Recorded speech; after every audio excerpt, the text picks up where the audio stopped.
দেখানো হচ্ছে একদল মানুষ যাদের আঙ্গুলগুলো লম্বা লম্বা তামার, এভাবে হ্যাচড়াচ্ছে, নিজের গাল নিজে হাসড়াচ্ছে এবং নিজের দেহ থেকে গোশত তুলে ফেলছে, ভক্ষণ করছে। নবী জিজ্ঞাসা করলেন সাল্লাল্লাহু আলাইহি সাল্লাম, এরা কারা? কি কারণে এদের শাস্তি হচ্ছে?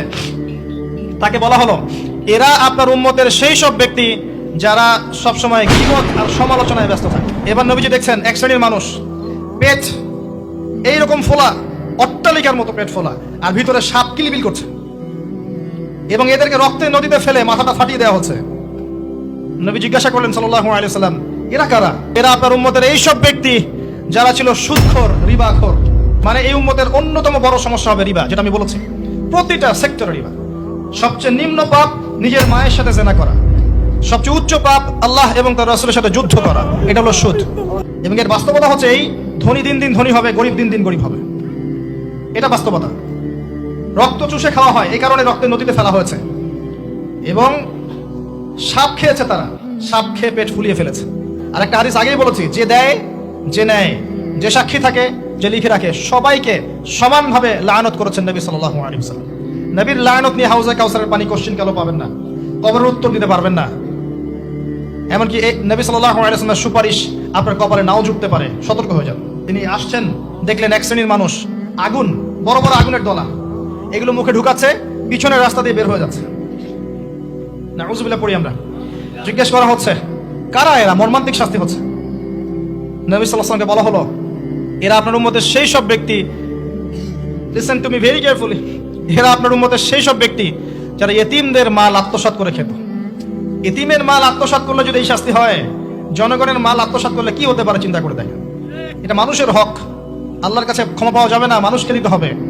আরো এগিয়ে আসলেন, তিনি দেখছেন, এবার বলতে গিয়ে আমার বুক কাঁপছে, দেখলেন এক শ্রেণীর মানুষ জিহ্বাগুলোকে টানা হচ্ছে, আগুনের কেচি দিয়ে কেটে দেওয়া হচ্ছে, আবার জিহ্বা জোড়া লাগছে, আবার কেটে দেওয়া হচ্ছে, চলতে আছে অনবরত, কন্টিনিউয়াসলি। আল্লাহর কাছে কায়মনো বাক্যে দোয়া করি, এই সময় দোয়া কবুল হয়। আল্লাহ পাক যেন দোয়া আমাদের কবুল করেন, আল্লাহ পাক যেন আমাকে এবং আপনাদেরকে এদের অন্তর্ভুক্ত না করেন। জিজ্ঞেস করা হলো, এরা কারা? নবী সাল্লাল্লাহু আলাইহি ওয়াসাল্লামকে বলা হচ্ছে, এরা আপনার উম্মতের সেই সব ব্যক্তি যারা ছিল বক্তা, ওয়াইজ, যারা অনেক বক্তব্য করত, নিজে আমল করত না। আর এই মহামারী আমাদের মধ্যে ছড়িয়ে পড়েছে, কোনো সন্দেহ নাই। যদি না পড়তো তাহলে আমাদের কথায় মানুষের জীবন পরিবর্তিত হতো।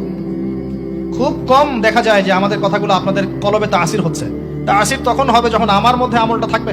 জানা অনুযায়ী আমল না থাকলে এই অবস্থা হবে। আল্লাহ পাক আমাদেরকে হেফাজত করুন, আল্লাহ পাক আমাকে এবং আপনাদের সবাইকে হেফাজত করুন, আমিন। আরো এগিয়ে আসলেন, দেখা গেল এক শ্রেণীর মানুষ, যুবকরা খুব ভালো করে শোনেন এবং বিবাহিতরাও শোনেন, সামনে রাখা আছে ভালো গোশত, বাম দিকে রাখা আছে পচা গোশত, গন্ধ বের হচ্ছে।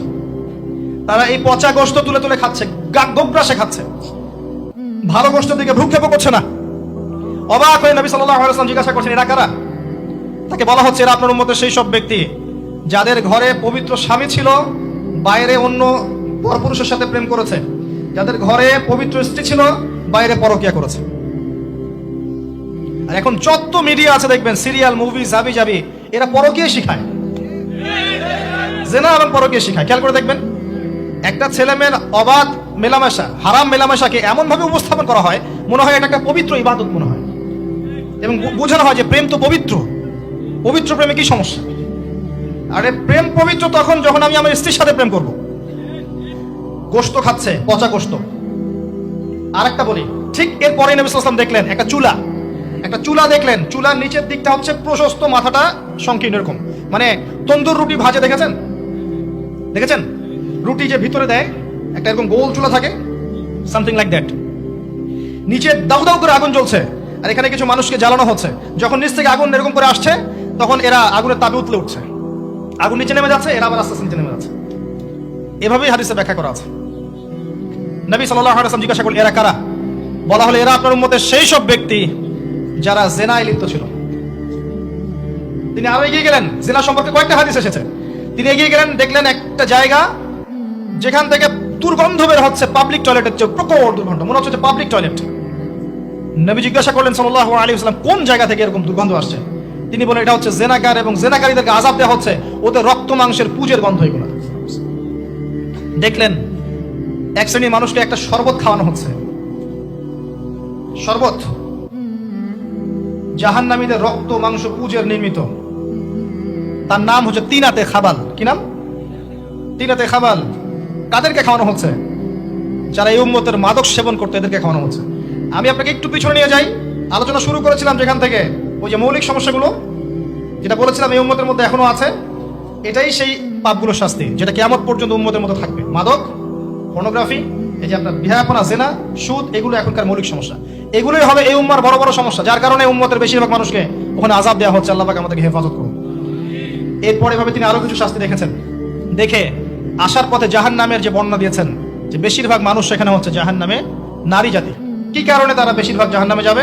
লানত করার কারণে, অভিশাপ দেওয়ার কারণে, স্বামীর অকৃতজ্ঞ হওয়ার কারণে। সারা জীবন স্বামী করে যাবে, একদিন ঝগড়া লাগলে বলবে সারা জীবন তোমার কাছে কোনো ভালো ব্যবহার পেলাম না।